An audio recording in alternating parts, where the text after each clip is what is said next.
हम बेबी झा सारा मिथिलावासी के नमस्कार करै छी। हम एकटा बाबा के गीत गाबऽ जा रहल छी, जेना कि आइकाल्हि जनऊ के समय चलि रहल छै। अहाँ सबके पसंद आयत, अहाँ सब लाइक करब, सब्सक्राइब करब।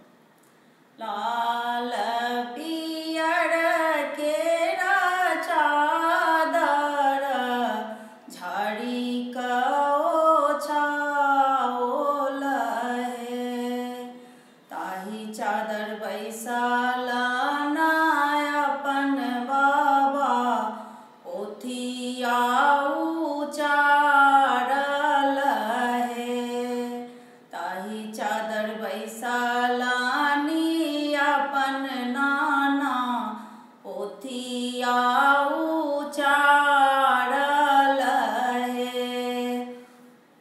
पोथिया में उचारल मुझे लिया, मुझे के नारा चाहिए है। पोथिया में उचारल मुझे लिया, मुझे के नारा चाहिए है। लाल पियर केरा चादर झाड़ी क ओछाओल हे, ताही चादर बैसालानी अपन चाचा पोथिया उचारल हे। पोथिया में उचारल सहेलिया, साही के कांटा चाहिए है।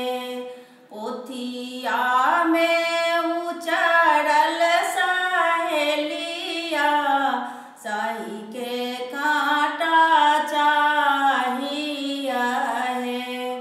लाल पियर केरा रबा चादर ओछाओल हे, ताही चादर बैसालानी अपन बाबा पोथिया उचारल हे।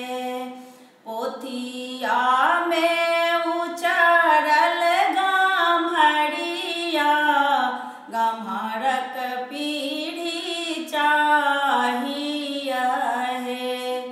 पोथिया में उचारल गम्हरिया, गम्हरक पीढ़ी चाहिए है। लाल पियर केरा चादर झाड़ी क ओछाओल हे, ताही चादर बैसालानी अपन पीसा पोथिया उचारल हे। पोथिया में उचारल पलसबा, पलासक डंटा चाहिए है। पोथिया में उचारल गम्हरिया, गम्हरक पीढ़ी चाहिए है। पोथिया में उचारल सहेलिया, साही के कांटा चाहिए है। पोथिया